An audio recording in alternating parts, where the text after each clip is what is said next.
Assalamualaikum warahmatullahi wabarakatuh. Alhamdulillahirrahmanirrahim. Kita panjatkan puji syukur kehadirat Allah Subhanahu wa taala karena pada hari ini kita masih diberikan kesehatan dan Bapak Ibu bisa memenuhi undangan kami untuk bisa berkumpul di ruang kelas ini dalam rangka diseminasi budaya positif yang akan kita terapkan di sekolahan kita. Dan ini budaya positif ini merupakan salah satu aksi nyata saya menyebarkan pemahaman budaya positif kepada Bapak Ibu guru semuanya, sehingga nantinya kita bisa bergerak bersama-sama menciptakan lingkungan sekolah yang kondusif, yang positif, aman, nyaman, dan menyenangkan bagi peserta didik. Sebelum acara kita mulai pada hari ini, kami mohon kepada Pak Bambang untuk memimpin doa supaya kegiatan pada hari ini bisa berjalan dengan lancar. Silakan kepada Pak Bambang.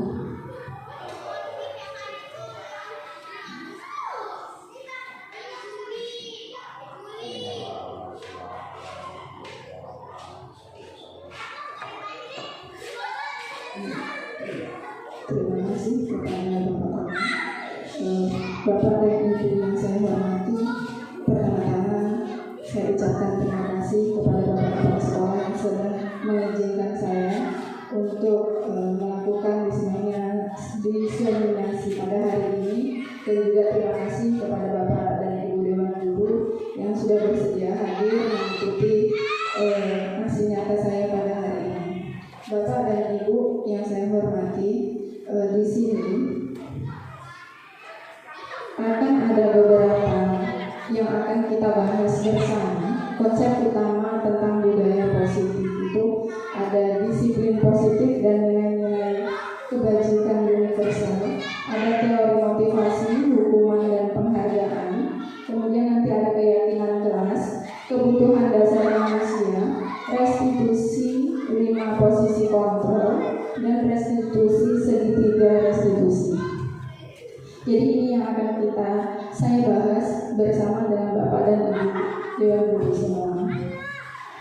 Perubahan paradigma belajar dalam membangun sebuah budaya positif di sekolah. Tentunya sekolah ini harus dapat menyediakan lingkungan yang positif, aman, dan juga nyaman, sehingga siswanya nantinya bisa mendapatkan kesempatan dan juga kebebasan untuk mereka berproses dalam pembelajaran.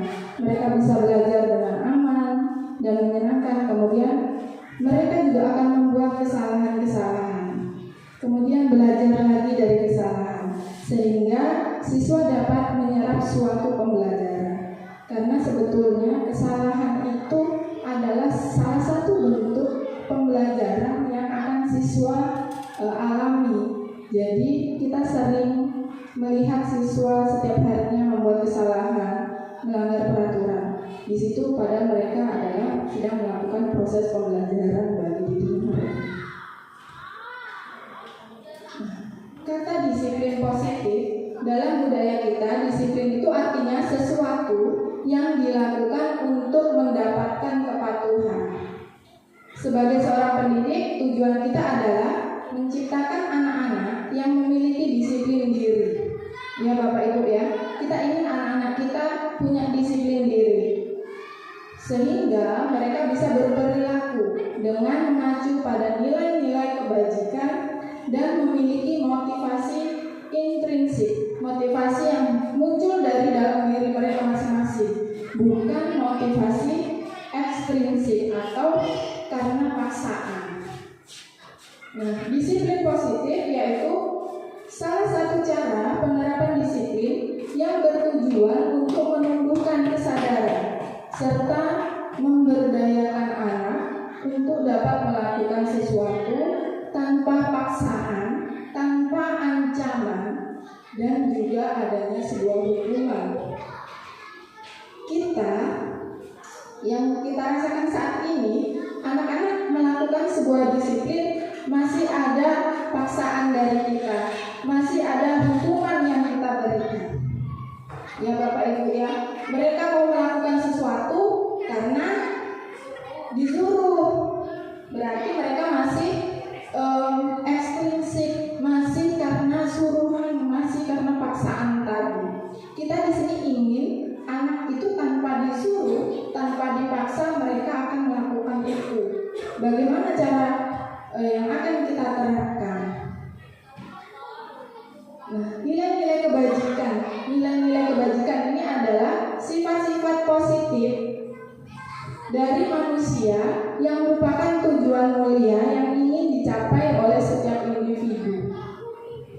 Sebagian institusi ataupun organisasi ini memiliki nilai-nilai kebajikan yang sama. Kalau kita di dunia pendidikan itu kebajikan yang ingin dicapai oleh setiap anak Indonesia adalah profil pelajar Pancasila yang saat ini sedang digaung-gaungkan. Ada 6 profil pelajar Pancasila kita: beriman dan bertakwa kepada Tuhan Yang Maha Esa. Kemudian ada berkebinekaan global, ada mandiri, berpikir kritis.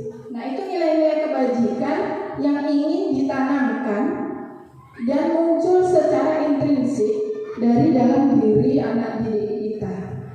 Selain itu juga ada nilai-nilai kebajikan lain yang kita percayai.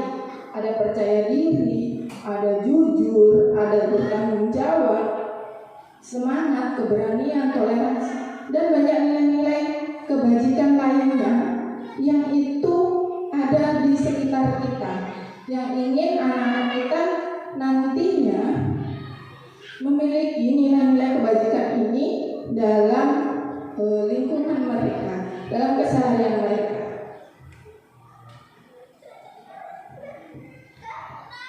Kita coba bersama. Bapak Ibu silahkan berpasangan. Satu menggenggam tangannya, ya. Kita di sini Bapak Ibu berteman. Salah satu genggam tangan. Cobalah buka. Misalkan nih Pak Turman sebagai A, Bu Umi juga sebagai A, dan Bu Fitri sebagai A. Tugasnya adalah mengepalkan salah satu tangan. Anda bayangkan bahwa di kepala tangan Anda ini Anda menyimpan sesuatu yang sangat berharga. Entah itu uang, emas, surat-surat tanah misalkan seperti itu. Bapak genggam dengan kuat, kemudian jaga supaya tidak direbut oleh yang B. Yang B-nya berarti Pak Bambang, Bu Salamah, dan Bu Nisa. Seperti itu. Nah, yang B tugasnya adalah mencoba dengan segala cara untuk membuka kepala tangan Anda. Ya, tangannya silakan dikepal. Sekuat tenaga dijaga nih. Bayangkan saja di kepala tangan Anda ini ada benda berharga yang Bapak miliki yang ingin Bapak lindungi. Jangan sampai orang lain mendapatkannya. Nah, yang B berusaha untuk membuka kepala tangan. Ya, silakan coba Bapak. Kita hitung kurang lebih 10 detik. Yang B boleh membujuk, boleh menghardik, mengintimidasi, memarahi, menggoda, menggelitik, bahkan menawari Anda uang misalnya ya, agar bersedia membuka tangannya. Ya, jadi kalau usah bergelitik ya. Kira-kira yang lainnya supaya dia ini mau tergerak untuk membuka tangannya. Silakan Bapak Ibu. Saya hitung. Yang A berarti Pak Turman, Bu Umi, dan iya, sekuat-kuatnya. Silakan. Kira-kira yang mengenal Ibu Fitri, siapa yang ingin mengambil genggaman Ibu Fitri? Yang Bu Fitri genggam. Bukan ini, itu mungkin bukan gini. Dalam bentuk membujuk menghardikan. Iya. Dengan cara membujuk. Nah,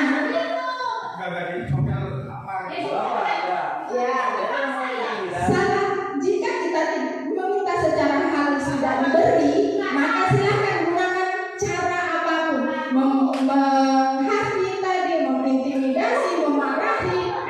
Ya bagaimana nih kira-kira? Coba Bapak Ibu silakan. Aku pasrah. Jangan pasrah, dicoba dulu Pak. Saya hitung sampai 10 ya, 10 hitungan kira-kira terbuka nggak nih tangan? Ya, yang B berarti harus membuka tangan si A. Silakan. 1. Usahanya apa? Silakan, usahanya apa kira-kira Bapak yang akan Bapak lakukan untuk membuka tangan simpanannya Pak Turman? Ya. Kalau mau saya buka, saya buka.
sebuah kontrol diri.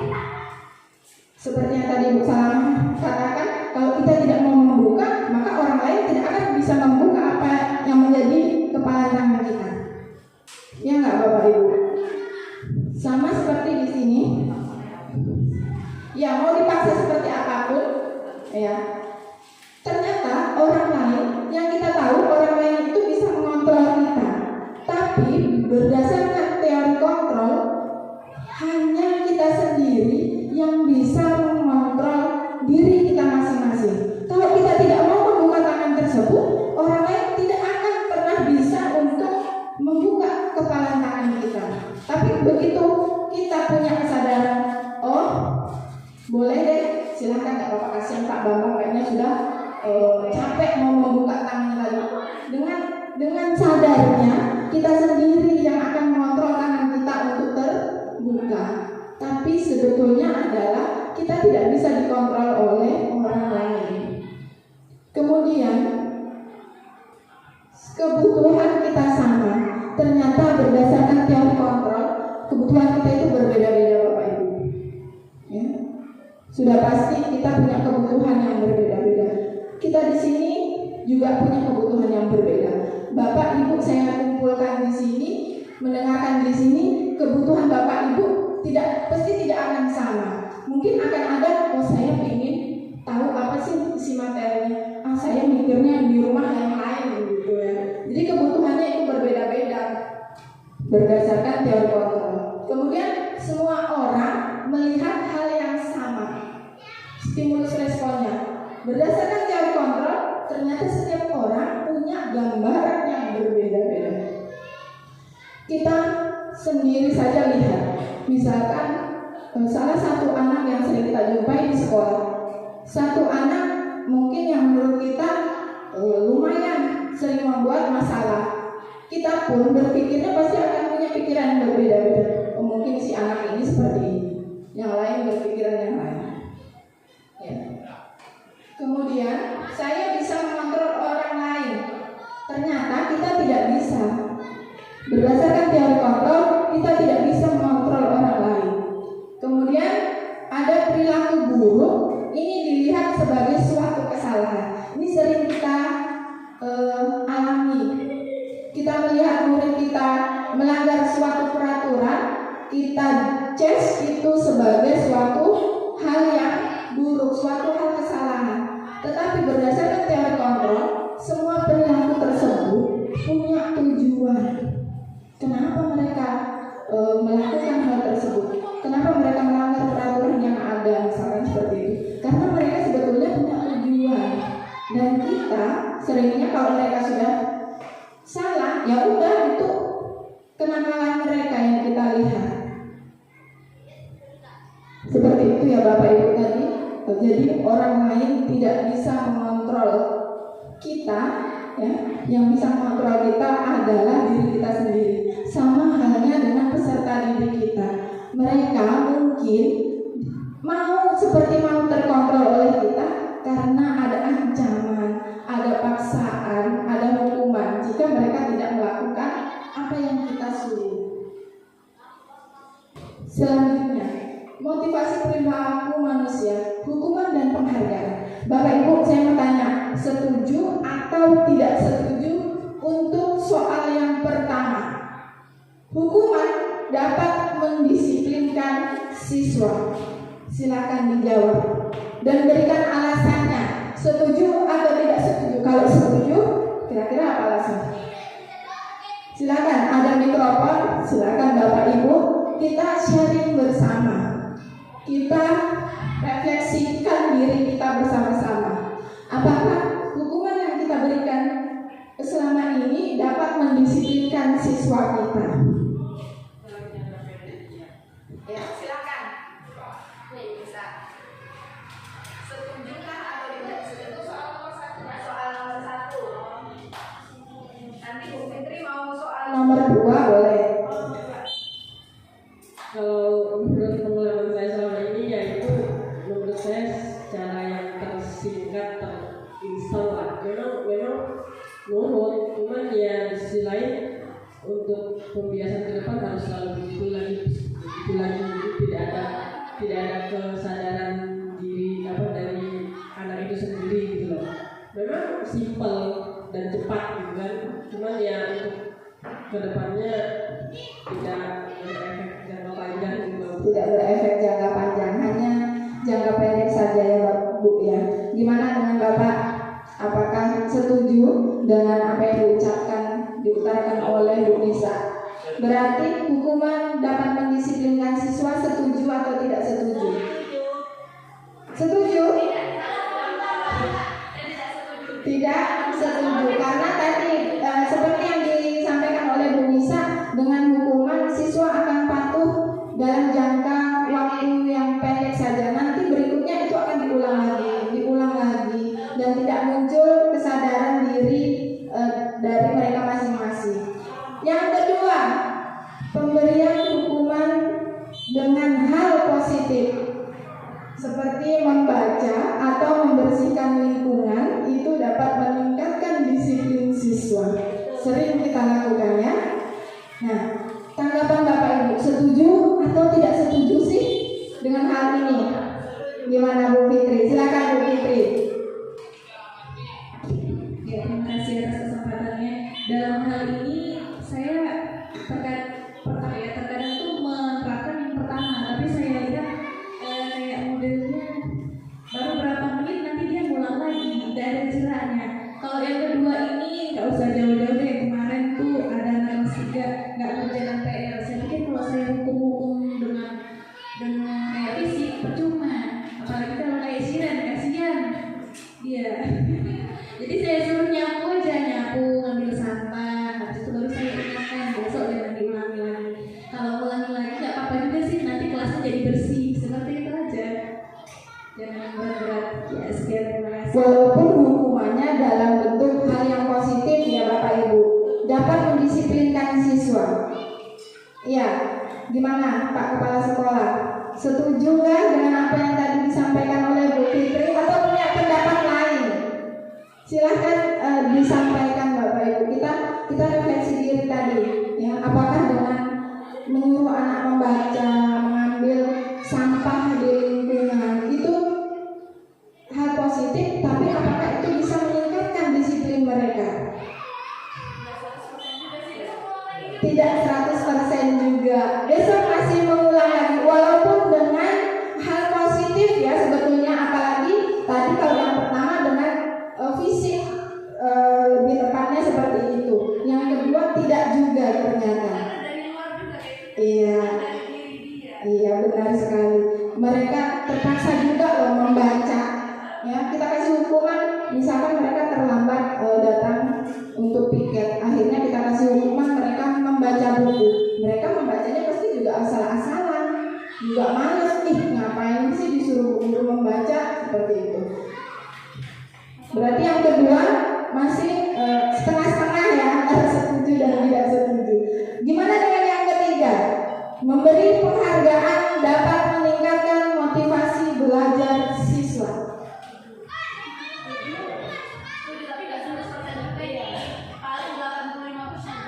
85%.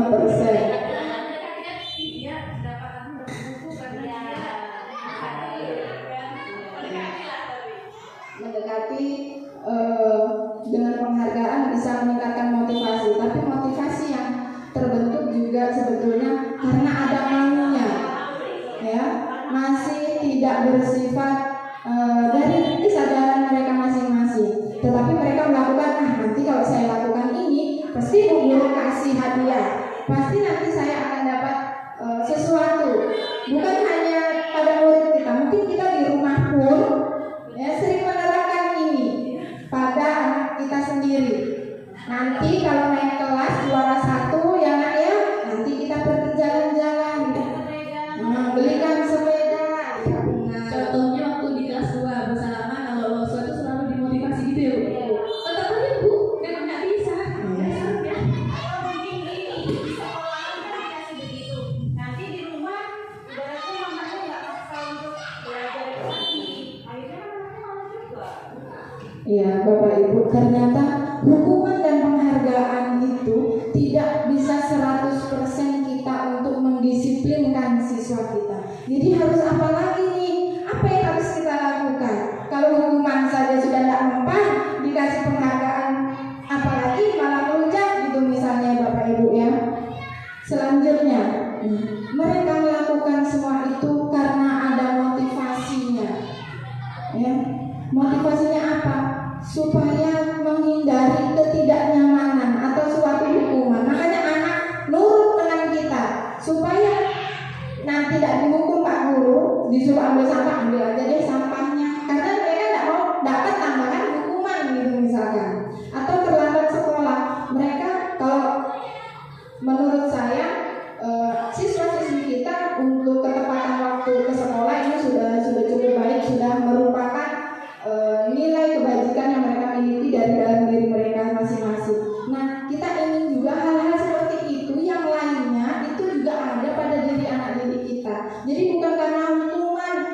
penghargaan dari orang lain, maka mereka melakukan kedisiplinan pada diri mereka karena ada maunya tadi, ingin dapat penghargaan atau imbalan. Ya, ternyata ini juga tidak baik bagi penerapan disiplin positif terhadap anak kita ataupun murid kita. Yang ketiga adalah motivasinya untuk menjadi orang yang mereka inginkan dan menghargai diri sendiri dengan nilai-nilai yang mereka percaya. Inginnya yang terbaik itu adalah yang ketiga. Mereka yakin bahwa mereka melakukan itu memang karena nilai-nilai mereka percaya, kesadaran diri mereka. Sama seperti halnya kita. Saya tanya Bapak Ibu, kalau misalnya di sekolahan ini tidak ada peraturan yang mengharuskan kita datang tepat waktu sebagai seorang guru, tidak ada penghargaan dari kepala sekolah bagi guru yang paling aktif, paling tepat waktu, kira-kira Bapak Ibu apakah akan tetap datang ke sekolah tepat waktu?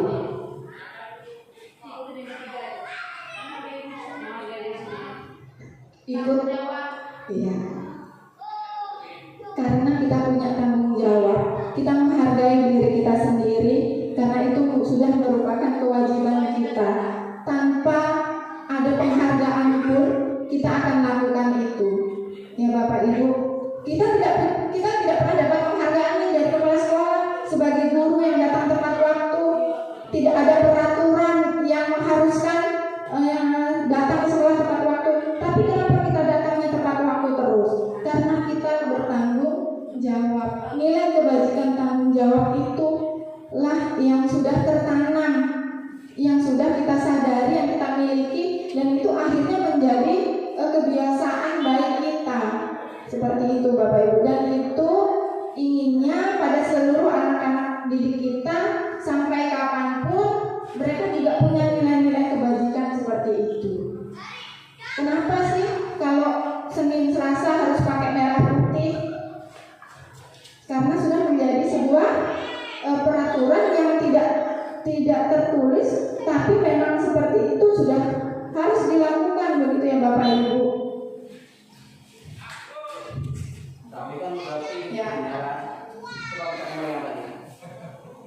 Intinya kan antara hukuman dan penghargaan untuk anak itu kan tidak bernilai negatif juga. Ya. Artinya ada segi positif juga, karena seseorang itu kan tidak bisa dirubah dengan cara stagnan kan. Dia kan harus by step by step. Iya. Artinya pelan-pelan. Nah, harapan positifnya ke depannya dengan adanya hukuman dan penghargaan itu, baik itu sifatnya tertulis atau ataupun tidak tertulis, dengan harapan itu nanti dia muncul yang nomor 3 ini, kesadaran. Sama dengan diri kita kan, karena diri kita ini boleh contoh ya, komandan patroli kan kita udah pernah ngajak kita kan, tapi akhir-akhir ini kan kita mulai timbul kesadaran, oh kita datang nyapu gitu kan, itu kan kita terbawa iramanya ke sekolah kan. Padahal sebenarnya kita tidak diajak secara langsung, tapi kita terbawa. Nah itu maksudnya bahwa hukuman dan penghargaan itu lambat laun itu nanti akan menumbuhkan kesadaran si anak itu sendiri. Jadi artinya kita lihat sisi positifnya lah ya, artinya gitu ya. Mungkin itu ya. Ya, terima kasih Bapak. Jadi benar yang dikatakan Pak Bambang tadi ya Bapak Ibu. Walaupun kita memberikan hukuman dan penghargaan, harapannya ke depannya mereka akan punya kesadaran sendiri bahwa mereka melakukan hal tersebut itu untuk diri mereka masing-masing juga gitu ya. Nah, Bapak Ibu, saya punya ini tindakan guru. Kira-kira menurut Bapak Ibu ini hukuman atau konsekuensi? Yang pertama, mencatat 100 kali di dalam buku kalimat saya tidak akan terlambat lagi karena terlambat ke sekolah. Zaman dulu seingat saya masih sekolah 1000 sekali seperti ini. Mungkin sampai sekarang masih ada, tapi tidak dengan kita ya Bapak Ibu. Kita tidak melakukannya kan? Tidak. Kira-kira nomor 1 ini hukuman atau konsekuensi? Hukuman.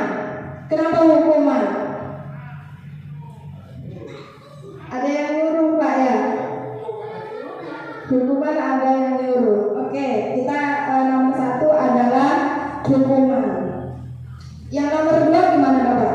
Berdiri di depan kelas sambil mengangkat satu kaki karena tidak bisa menjawab pertanyaan. Konsekuensi itu. Hukuman atau konsekuensi? Konsekuensi ya nggak bisa jawab. Karena nggak bisa jawab, maka dia dapat suruh berdiri di depan. Hukuman atau konsekuensi? Ada dua berarti nih perbedaan pendapat, hukuman atau konsekuensi? Bu Fitri konsekuensi. Bapak kenapa hukuman Pak? Ya, saya masuk. Boleh, mikrofonnya di. Saya hukuman juga sih. Ada pengaruh orang, nggak ada pengaruh orang lain. Jadi bukan dari kesalahan diri, Ya. bukan dari kesalahan diri terus Belum dihidup. dia bukan diri, tapi Ini kita semua dari ada sebab akibatnya. Ada sebab akibat. Nah, sebab akibat ini karena dari orang lain. Ya coba ini kan berdiri di depan kelas ini ada guru kan di situ. Nah otomatis gurunya yang nyuruh berdiri kan gitu. Iya. Konsekuensi nggak bisa menjawab pertanyaan tuh, jadi maka dapatlah dia hukuman berdiri satu kali. Ya artinya saya cenderung ke hukuman lah ini. Yang Ya. kedua. Kalau Bu Fitri gimana? Tadi Bu Fitri pilih konsekuensi. Iya. Apa alasan Bu Fitri pilih konsekuensi? akibat dari Tidak bisa menjawab. bisa menjawab. Akibat dari tidak bisa menjawab. Ya sama ya. Sama aja. Juga. Ayo hukuman juga. Tapi ada konsekuensinya gitu ya. Ini kan kata kuncinya dari Pak. Sebentar Pak ada di sini. Gimana? Konsekuensi itu ada akibat dari kita. Nah, kayak normalnya itu kan dia membersihkan lingkungan. Ya nomor 3 gimana nomor 3? Konsekuensi.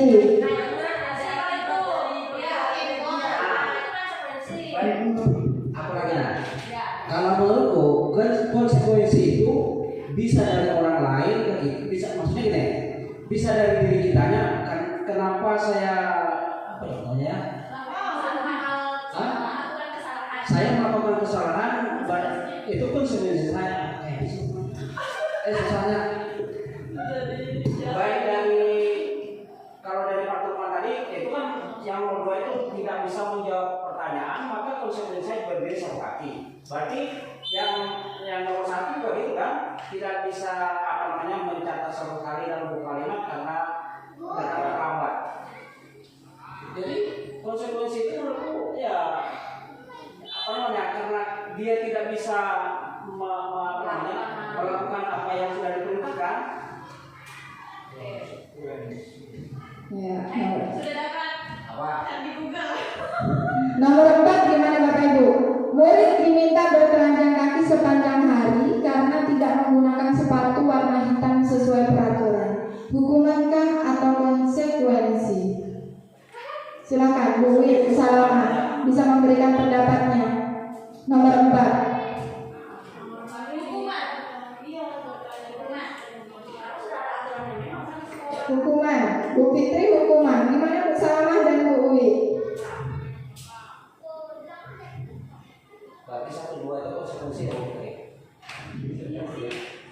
Nomor 3 apa ya? Nomor 3 konsekuensi. Nomor 4 hukuman atau konsekuensi Bu? Hukuman. Nomor 4 murid diminta untuk push up 15 kali karena tidak menggunakan masker ke sekolahan. Sudah jelas hukuman. Hukumankah konsekuensi? Sudah jelas hukuman bilang Bu Fitri. Apa alasannya Bu Fitri? Kalau hukuman katanya dia membuat murid itu menderita. Membuat murid Itu menderita. pelajaran yang lebih baik ke anak itu. Oke, kalau hukuman membuat murid itu merasa menderita, kalau konsekuensi lebih dalam pemberian pembelajaran kepada peserta didik dari apa yang sudah mereka lakukan. Ya. Berarti nomor 5 hukuman. Sepakat hukuman? Hukuman. Nomor 6 lari mengelilingi lapangan 5 kali karena terlambat 10 menit untuk pelajaran PJOK. Hukuman. Nomor 3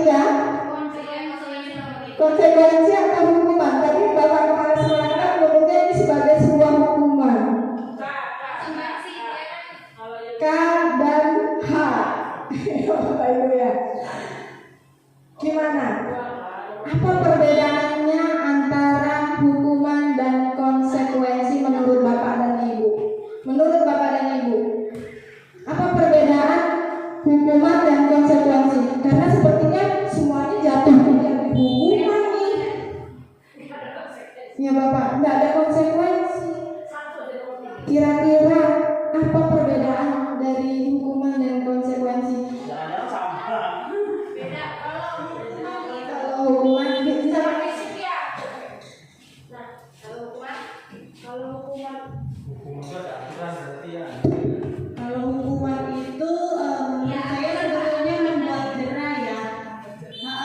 Dengan harapan kedepannya anak itu tidak akan mengulangi lagi. tapi kenyataannya Kenyataannya seperti itu. kalau itu Kalau konsekuensi ini kan istilahnya di samping ada hukuman, kita juga ada berusaha untuk memperbaiki kesalahan-kesalahan yang sudah dilakukan. Jadi itu saja. gimana? Bapak sepertinya tidak setuju nih bapak-bapaknya. Apa? Ya. Apa bedanya hukuman dan konsekuensi? Bukannya konsekuensi itu akibat ya? ya akibat dari perbuatan. Akibat dari perbuatan.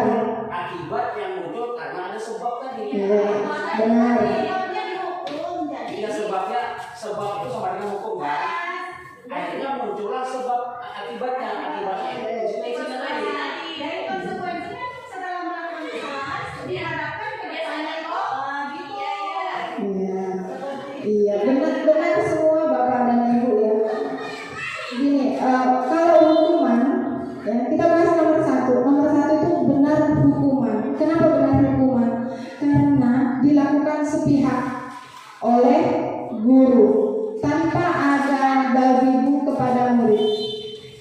Dia terlambat tulis dan tidak ada kaitannya dengan kesalahan yang mereka lakukan. Itu adalah hukuman.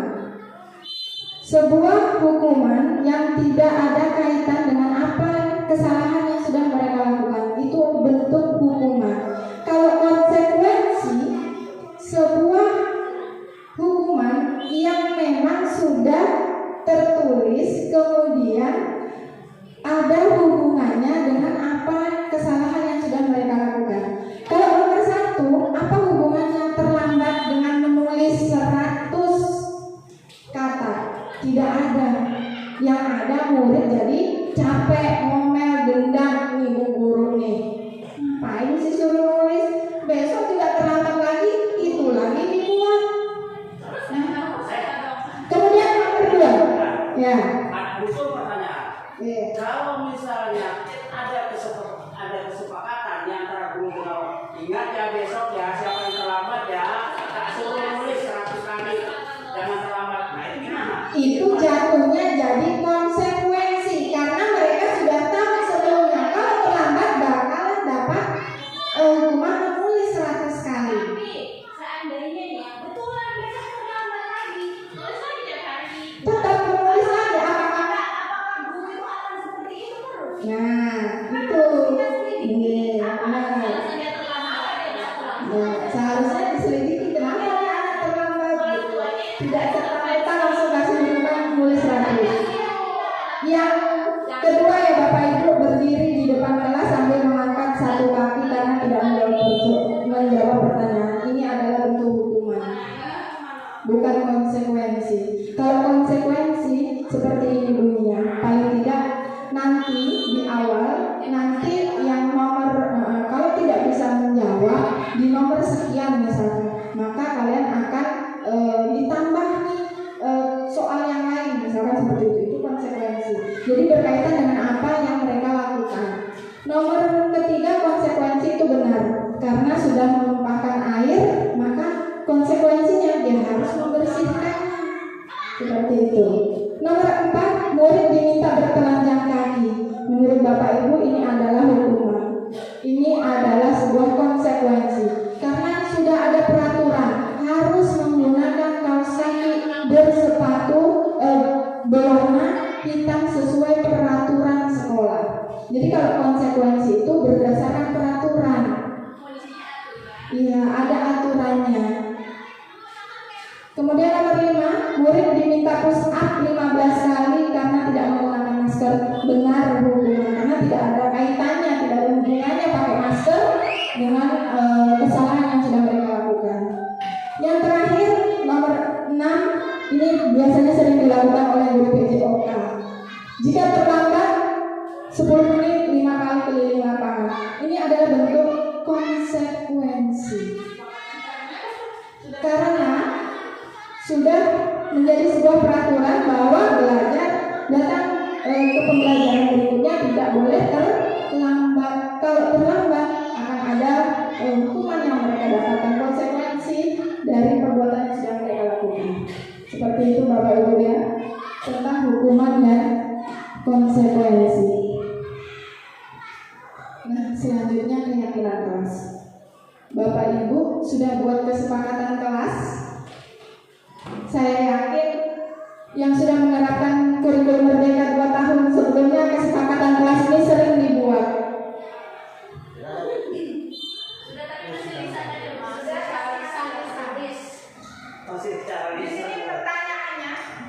Mengapa keyakinan kelas dan bukan peraturan kelas? Karena dibuat bersama-sama, terus dia dengan anak-anak itu setuju, dia setuju, kita semuanya paham, atau dengan yakin, atau dengan yakin harus satu akan rasanya lebih apa ya, menimbulkan kesadaran diri ketimbang peraturan. Ketimbang peraturan. Ya, karena kalau peraturan dibuat oleh satu pihak saja tanpa persetujuan dari pihak keduanya. Tapi kalau keyakinan atau kesepakatan kelas dibuat secara bersama-sama, duduk bersama, apa yang mereka inginkan itu yang akan menjadi sebuah kesepakatan di dalam kelas. Kalau peraturan tidak, kita buat sendiri dengan adanya nanti hukuman ataupun konsekuensi yang akan mereka dapatkan dari peraturan yang kita buat secara mandiri seperti itu. Makanya sekarang kita menuju ke sebuah kesepakatan kelas dan menjadi sebuah keyakinan. Pembentukan peraturan sebetulnya sudah tidak tepat untuk kita jalankan saat ini, karena dengan peraturan anak-anak tidak bisa memunculkan motivasi intrinsik tadi, karena hanya salah satu pihak yang menginginkannya, sedangkan pihak lain tidak. Nah, di sini mengapa kita memiliki peraturan tentang penggunaan helm pada saat mengendarai kendaraan pada roda 2? Jawaban kita pasti untuk keselamatan kita, makanya kita pakai helm. Padahal ini memang sudah menjadi sebuah peraturan ya Bapak Ibu, tetapi kita meyakini. Kemudian yang kedua, mengapa kita memiliki peraturan tentang penggunaan masker dan mencuci tangan setiap saat? Mungkin ini pada saat pandemi corona yang lalu ya Bapak Ibu. Jawabannya adalah karena untuk kesehatan dan juga keselamatan, kan harus menggunakan masker dan cuci tangan setiap harinya. Nah, nilai-nilai inilah Bapak Ibu, nilai keselamatan, nilai kesehatan ini yang disebut suatu keyakinan. Ini Bapak Ibu, peraturannya adalah penggunaan helm saat berkendara. Kita yakini kalau kita berkendara di jalan raya pakai helm, maka kita akan terlindungi, akan menjaga keselamatan kita dari bahaya. Kita meyakini itu. Jadi keyakinan keselamatan, kesehatan itu adalah nilai-nilai keyakinan, nilai-nilai kebajikan universal atau prinsip-prinsip universal yang disepakati secara tersirat maupun tersurat, lepas dari latar belakang suku, agama, budaya maupun negara. Kita meyakini itu kan Bapak Ibu. Bapak Ibu pasti seperti itu juga. Ngapain sih sini-situ aja pakai helm gitu ya? Karena karena ada razia itu berarti ini apa? Karena hukuman. Ya. Kalau Pak Bambang sudah meyakini itu sebagai keselamatan, berarti Pak Bambang sudah meyakini. Kalau Bu Fitri tadi karena ada razia, berarti motivasinya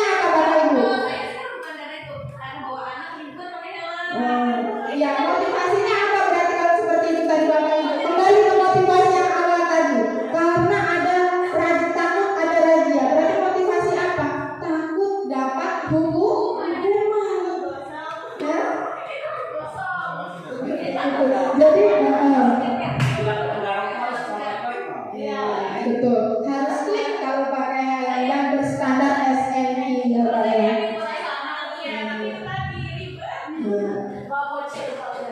Kemudian menurut Gosen, suatu keyakinan ini akan lebih memotivasi seseorang dari dalam atau memotivasi secara intrinsik.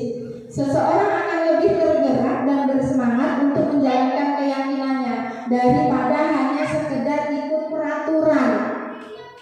Ya. Jadi murid-murid juga seperti itu. Mereka perlu mendengar dan mendalami tentang suatu keyakinan daripada hanya mendengar peraturan-peraturan yang nggak boleh begini, nggak boleh begitu. Tapi mari kita tanamkan keyakinan pada diri mereka. Kenapa sih tidak boleh begini dan begitu? Apa keyakinan yang ingin ditanamkan pada murid kita? Seperti itu. Bagaimana membentuk keyakinan kelas? Bapak Ibu sudah membuat kesepakatan kelas. Yang pertama, keyakinan kelas itu diturunkan dari peraturan sekolah. Dari peraturan sekolah kita buat sebuah kesepakatan kelas.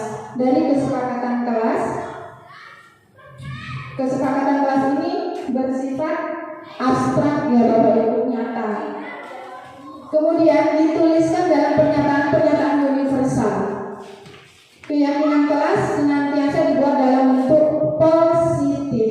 Sudahkah kita melakukan ini dalam bentuk positif? Karena jujur saya sendiri sudah melakukan kesepakatan kelas untuk kelas 6, tetapi masih ada beberapa peraturan yang menggunakan kata-kata tidak positif atau masih menggunakan kata-kata negatif. Contohnya, tidak berkelahi di kelas, tidak berisik saat jam pelajaran. Seharusnya tidak seperti itu untuk membuat sebuah keyakinan. Sebisa mungkin kita hindari untuk menjadi bentuk yang positif. Kira-kira kalau tidak berisik di dalam kelas, bentuk positifnya apa Bapak dan Ibu? Ya, apa? Contohnya? Ya. Ada contohnya kata-katanya kan? Ya, contoh kata-katanya. Ya. Tidak berisik di dalam kelas, tidak mengganggu teman Yang lain sedang belajar, mendengar, tidak berbicara sendiri saat guru lagi menjelaskan materi. Sering kan saya sendiri kemarin buat kesepakatan kelas masih seperti itu. Tidak berisik saat mendengarkan guru sedang menjelaskan materi. Ternyata di sini itu keliru. Kita harus gunakan kalimat-kalimat positif. Harap tenang, sedang belajar. Kemudian saling menghormati. Di rumah pun kita pasti sering menggunakan kata-kata negatif kepada anak-anak kita. Lagi berlari-lari, hei, jangan lari-lari, nanti jatuh sakit. Kita masih sering menggunakan kata jangan dan tidak. Nah, di keyakinan ini sebisa mungkin kita hindari penggunaan kata jangan dan tidak. Bagaimana? Mungkin memang akan terasa sulit di awal, tapi jika kita sudah membiasakan hal itu, otomatis murid ataupun anak kita sendiri pun punya keyakinan sendiri. Jangan main pisau misalkan. Jangan main pisau, nanti bisa berdarah tangannya. Apa yang dilakukan anak kita? Tetap aja dia main pisau. Kira-kira kalau bentuk positifnya bagaimana?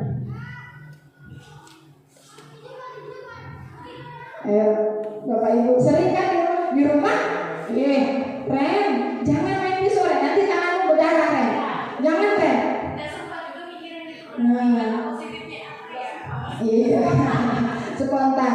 Nah dari situlah sebetulnya dengan penggunaan kata positif ini tadi bisa menimbulkan keyakinan dari dalam diri mereka. Oh, pisau ini misalkan dengan tidak berisik di dalam kelas, yakin mereka bahwa saling menghormati antar sesama.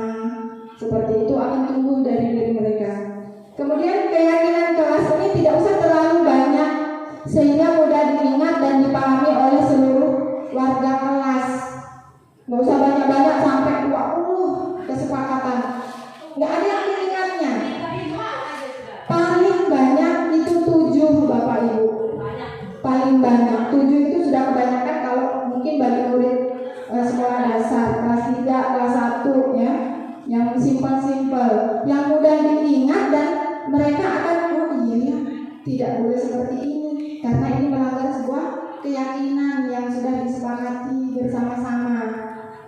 Kemudian keyakinan kelas sebaiknya sesuatu yang diterapkan di lingkungan sesuai dengan kondisinya. Semua warga kelas ikut berpartisipasi dalam membentuk sebuah kesepakatan kelas. Kesepakatan yang nantinya kita bantu mereka untuk menjadi sebuah keyakinan-keyakinan atau nilai-nilai kebajikan universal.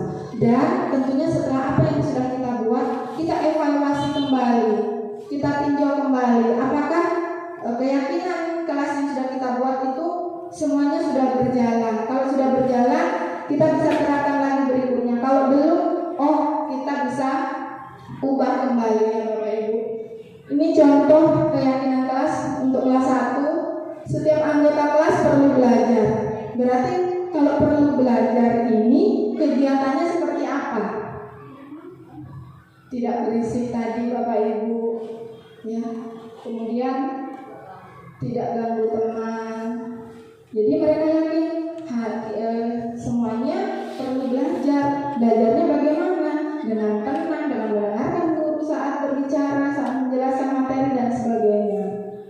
Bersikap positif di kelas 5. Bersikap positif berarti berbicara, menghormati tadi, berbicara yang sopan, kemudian saling rukun dengan siswa yang lain seperti itu. Jadi dibuat kata-kata yang simpel-simpel saja, yang mudah untuk dipahami oleh peserta didik.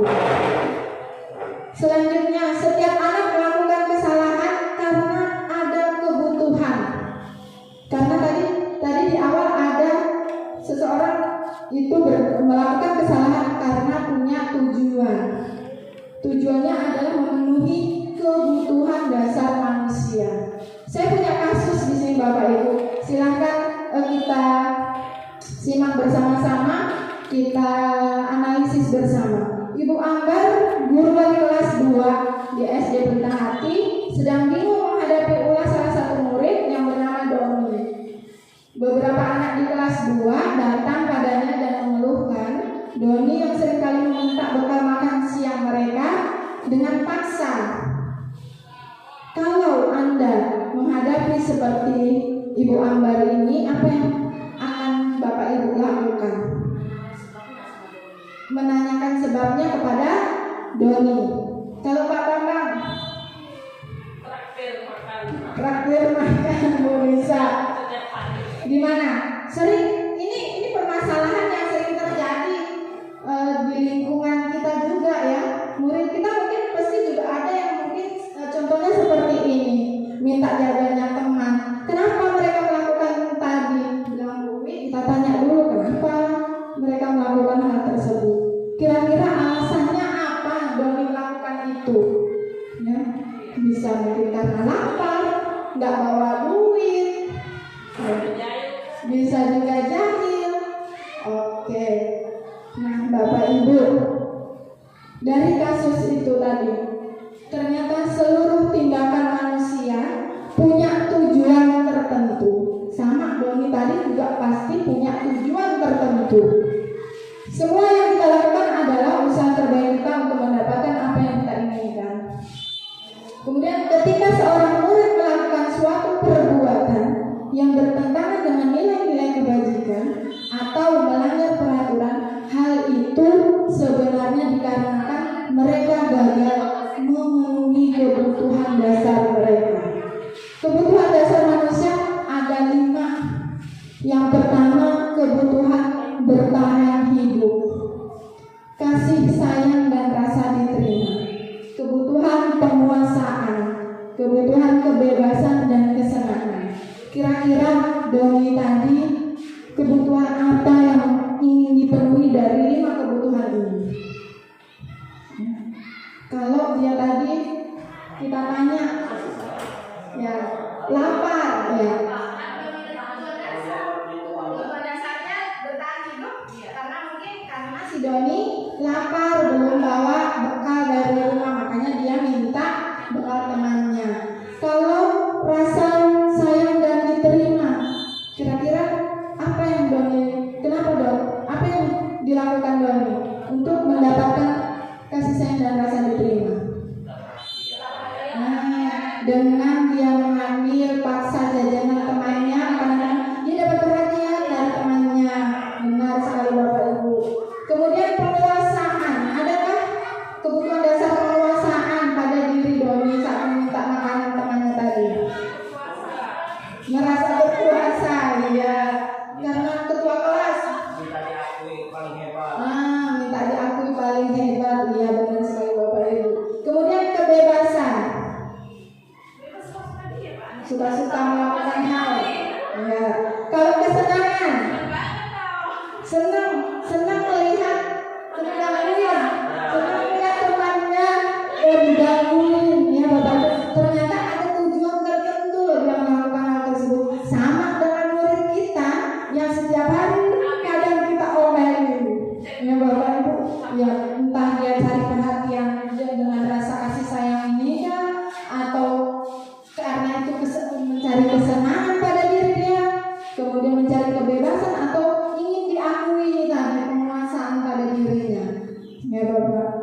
Nah, kebutuhan bertahan hidup, kebutuhan ini bersifat fisiologis untuk bertahan hidup seperti makanan, rumah, kesehatan, ya. Kemudian yang selanjutnya, kebutuhan ini kasih sayang dan rasa diterima. Kebutuhan meliputi untuk tetap terhubung dengan orang lain seperti teman, keluarga, pasangan. Anak-anak yang memiliki kebutuhan dasar ini biasanya ingin disukai dan diterima oleh lingkungannya seperti Doni tadi, ya Bapak Ibu. Selanjutnya, penguasaan kebutuhan pengakuan dan kemampuan.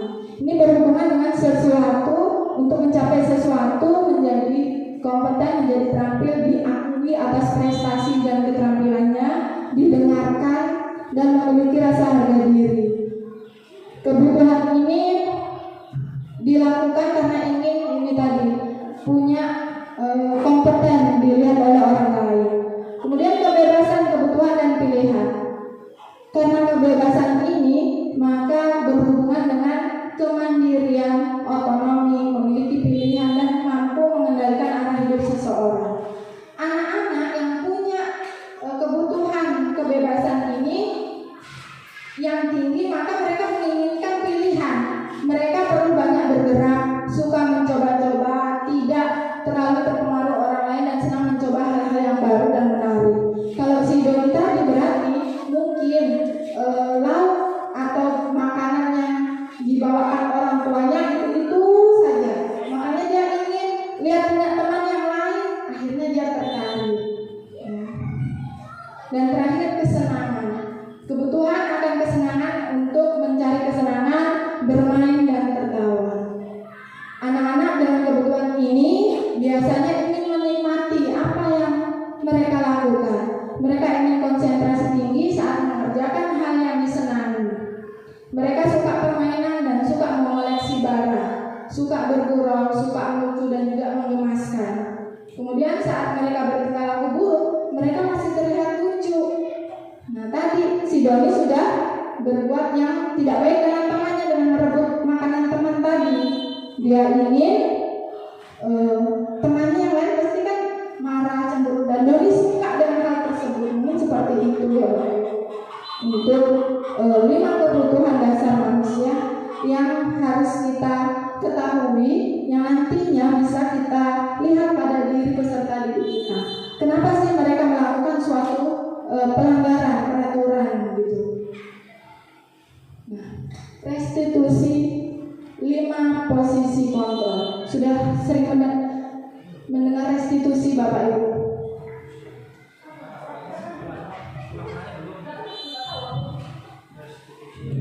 Restitusi. Saya juga baru pertama dapat ini di CGP Bapak Ibu.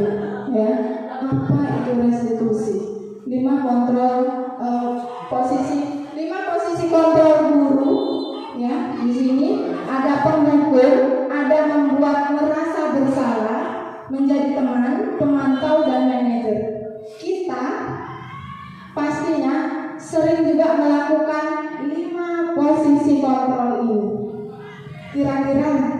Sebelum lanjut ke berikutnya, posisi kontrol apa yang Bapak Ibu Ui di mana ini posisinya?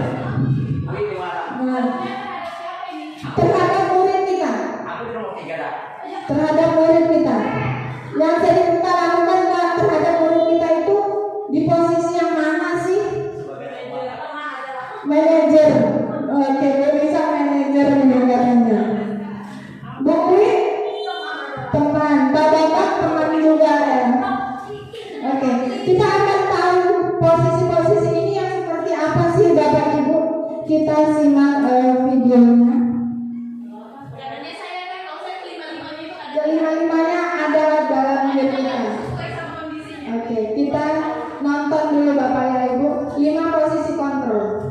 Ini ada kasus anak terlambat. Sebagai penghukum itu seperti apa?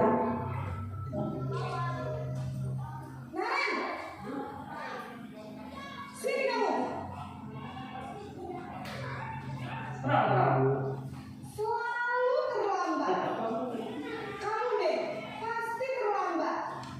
Maaf Bu, saya Apa? Apa coba? Alasan kamu apa lagi? Kapan sih kamu tidak terlambat? Malas sekali ya kamu jadi anak. saya Dasar pemalas. Gak mau kapok sih kamu. Sudah berapa kali terlambat? Sana, kamu pilih lapangan basket 2 kali. kenapa saya harus pilih lapangan basket Bu? Kenapa? Kamu lagi berani-beraninya jawab. Sudah terlambat, masih bisa jawab pula.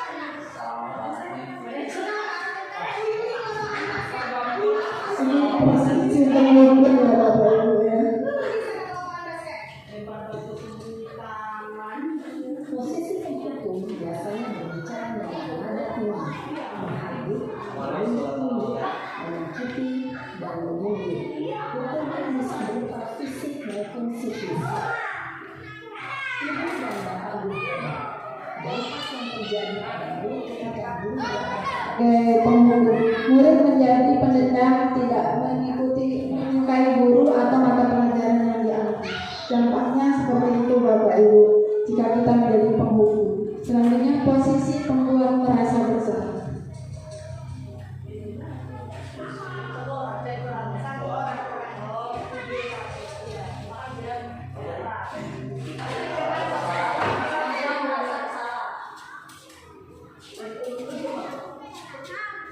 Selamat pagi Bu. Naren, kamu kenapa terlambat lagi nak? Ya Tuhan Naren, kamu sehingga membuat murid dapat belajar dari kesalahannya dan mencari sebuah solusi untuk menyelesaikan. Itu tadi 5 posisi kontrol yang sudah diperagakan ya Bapak Ibu. Selanjutnya saya tidak akan membahas lagi tentang bagaimana penghukum, kemudian pembuat merasa bersalah, teman, pemantau, terakhir manajer. Posisi pertanyaannya, di posisi kontrol mana yang sering kita perankan selama ini Bapak Ibu? Yuk kita jujur pada diri kita sendiri. Posisi kontrol mana yang sudah kita terapkan kepada peserta didik kita selama ini? Tadi mengatakan ada yang teman, ada yang pemantau, penghukum. Kita sadar kita lebih sering menjadi seorang penghukum Bapak Ibu. Secara sadar dan tidak sadar itu yang sering posisi kontrol yang selalu kita terapkan kepada peserta didik. Sebagai teman, sebagai pemantau mungkin hanya beberapa kali. Selebihnya menurut saya pribadi sebagai seorang penghukum posisi kontrolnya. Nah, dari 5 posisi kontrol tadi Bapak Ibu, mana yang paling cocok untuk dapat menciptakan budaya positif di sekolah? Posisi seorang manajer Bapak Ibu. Karena di manajer ini, di posisi manajer ini tadi Bapak Ibu, kita guru ini berbuat bersama dengan muridnya, bersama-sama mencari pemecahan permasalahan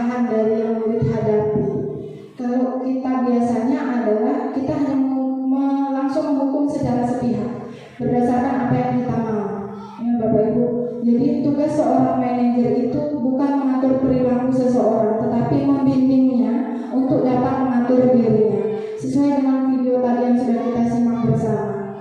Apa dari kesalahan yang dilakukan si anak, kira-kira supaya dia bisa memperbaiki dirinya sendiri, kita tanyakan apa yang ingin dilakukan nanti ke depannya. Apakah akan tetap datang terlambat? Tadi katanya tidak, dia akan setel alarm, akan mengingatkan orang tua dan kakaknya untuk bisa membangunkannya, seperti itu. Jadi hal-hal seperti itu yang akan muncul dari diri siswa sendiri, yang akhirnya itu nanti menjadi sebuah keyakinan bahwa tidak akan lagi terlambat datang ke sekolah, ya Bapak Ibu.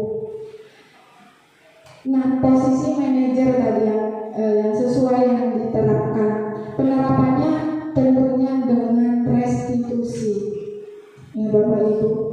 Ini tadi baru didengar juga ya Pak ya, tapi Bapak tadi ada menyebutkan segitiga restitusi. Sudah pernah? Masih ingat apa itu segitiga restitusi Pak?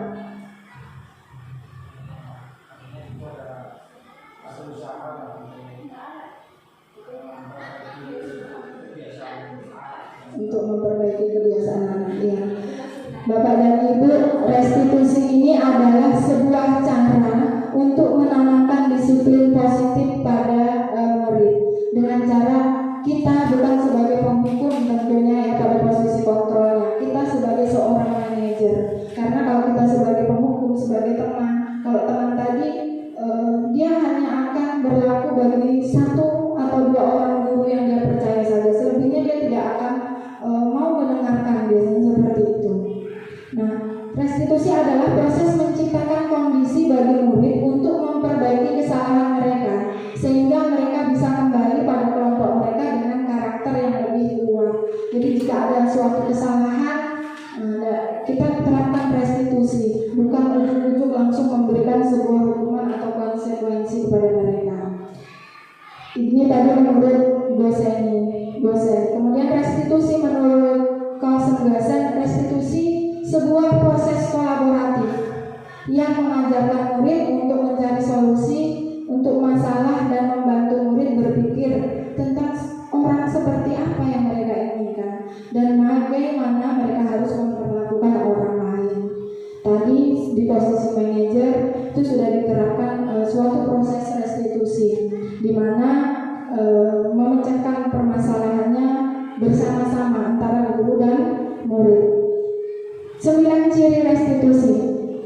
Restitusi itu bukan untuk menebus kesalahan, tapi belajar dari kesalahan.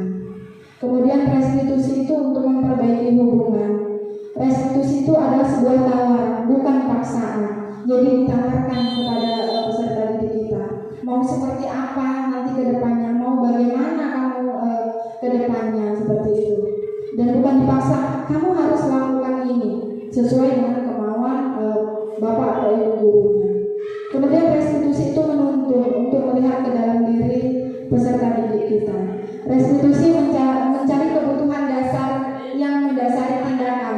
Kita tadi di awal sudah belajar 5 kebutuhan dasar manusia. Jadi dengan restitusi mencari kebutuhan apa sih siswa tersebut, makanya melakukan hal tersebut. Restitusi ini adalah cara yang paling baik. Kemudian menguatkan fokus pada karakter, bukan hanya tindakan. Kemudian restitusi mengembalikan murid pada yang berbuat salah pada kelompoknya. Penerapan restitusi ini bisa dilakukan dengan segitiga restitusi. Artinya di sini ada menstabilkan identitas terlebih dahulu, kemudian memvalidasi tindakan murid yang salah, menanyakan keyakinan seperti yang tadi Ibu dan Naren sudah praktekkan di video sebagai seorang manajer, di mana beliau menstabilkan identitas, kemudian memvalidasi tindakan, dan terakhir menanyakan. Bagaimana itu menstabilkan identitas? Yang pertama yang harus kita lakukan adalah membangun. Biasanya kalau murid kita ada yang berkelahi nih berdua, kita datang langsung marahin, tambah kita marahin ya Bapak Ibu ya. Di segitiga restitusi ini kita buat anak tenang dulu, kembali ke suasana hati yang baik dan mau menceritakan, kooperatif, sehingga proses penyelesaian masalah bisa dilakukan. Kalimat-kalimatnya apa? Di sini berbuat salah itu tidak apa-apa, tetapi mereka paham kesalahan apa yang sudah mereka lakukan. Tidak ada manusia yang sempurna. Ini kalimat yang digunakan dalam menstabilkan identitas. Saya juga pernah kok melakukan kesalahan seperti itu. Kemudian kita bisa menyelesaikan masalah ini. Bapak dan Ibu tidak tertarik siapa yang salah dan siapa yang benar. Ya. Kamu berhak merasa marah, merasa kecewa, misalkan seperti itu. Kamu sedang menjadi teman yang baik buat dirimu sendiri. Ini pertanyaan-pertanyaan yang bisa kita lakukan pada saat menstabilkan identitas anak. Begitu anak melakukan suatu kesalahan, jadi kita buat tenang dulu, kita buat suasananya aman dulu, tenang dulu, damai. Ya, kalau dia lagi nangis, biarkan saja dia menangis, selesaikan dulu nangisnya. Jangan malah kita tanyain. Semakin kita tanyain, semakin habis suaranya biasanya. Kemudian validasi tindakan yang salah. Setelah kita buat tenang mereka, maka di sini akan dilakukan mencari tahu alasan murid melakukan tindakan tersebut, bukan dengan menghakiminya tapi Bapak Ibu, tapi dengan sebagai seorang manajer. Ya. Setiap tindakan kita dilakukan dengan suatu tujuan, yaitu memenuhi kebutuhan. Kalimat-kalimat yang kita bisa gunakan sebetulnya bukan hanya ini saja, bisa banyak dan lain sebagainya di validasi tindakan yang salah. Padahal kamu bisa melakukan yang lebih buruk. Biasanya kalau ada yang berkelahi nih, dua anak berkelahi, salah satu anak bisa kita katakan padahal kamu bisa melakukan hal yang lebih buruk, tetapi tentunya dengan hal-hal yang akan kita keluarkan kembali. Kamu pasti punya alasan mengapa melakukan hal itu, dan kamu boleh mempertahankan sikap itu, tapi kamu harus menambahkan sikap yang lain. Ini memvalidasi tindakan yang salah. Jadi kita tanyakan dulu kesalahan apa yang sudah mereka lakukan. Selanjutnya yang terakhir di segitiga restitusi yang terakhir adalah menanyakan keyakinan. Kita tadi sudah membuat kesepakatan kelas yang akhirnya menjadi sebuah keyakinan yang akan tertanam pada diri siswa. Disinilah fungsinya menanyakan keyakinan di tahap yang terakhir. Dari keyakinan-keyakinan tersebut nanti diharapkan mereka bisa menemukan sendiri perilaku baik yang akan mereka lakukan ke depannya, seperti itu. Nah, Bapak dan Ibu, segitiga restitusi ini tadi diharapkan bisa kita terapkan saat menghadapi pelanggaran dari peserta didik kita. Mari kita bersama untuk mengurangi ataupun merubah posisi kontrol kita yang biasanya sebagai penghukum, pembuat merasa bersalah. Mari kita bersama-sama lakukan sebagai posisi manajer, karena di posisi manajer ini adalah posisi yang sangat ideal. Nah, Bapak Ibu, di terakhir ada refleksi sebuah kesimpulan ya. Jadi budaya positif yang ditanamkan di lingkungan sekolah itu butuh waktu dan butuh proses yang sangat panjang, yang sangat lama. Tidak bisa seminggu, 2 minggu, sebulan, 2 bulan. Kita pasti butuh proses yang lama untuk bisa melakukan budaya positif di sekolah kita ini. Tidak bisa juga dilakukan oleh saya sendiri atau beberapa orang guru, tetapi harus kita semua terlibat di dalamnya untuk dapat menciptakan budaya positif ini tadi. Mari kita dengan orang tua, dengan lingkungan kita di sekitar sini, mari bergandengan tangan, mari berkolaborasi, ya, dan saling mendukung supaya dapat menciptakan budaya positif di sekolah kita demi anak didik kita yang akan menjadi penerus-penerus bangsa, yang akan menjadi anak-anak yang memiliki nilai-nilai kebajikan, yang termotivasi dalam diri mereka dari dalam, bukan hanya karena sebuah paksaan ataupun ancaman. Bapak dan Ibu, mungkin ada sepatah dua patah kata yang ingin Bapak Ibu refleksikan dari apa yang sudah kita lakukan, bahwa ternyata budaya positif ini harus seperti ini dan bagaimana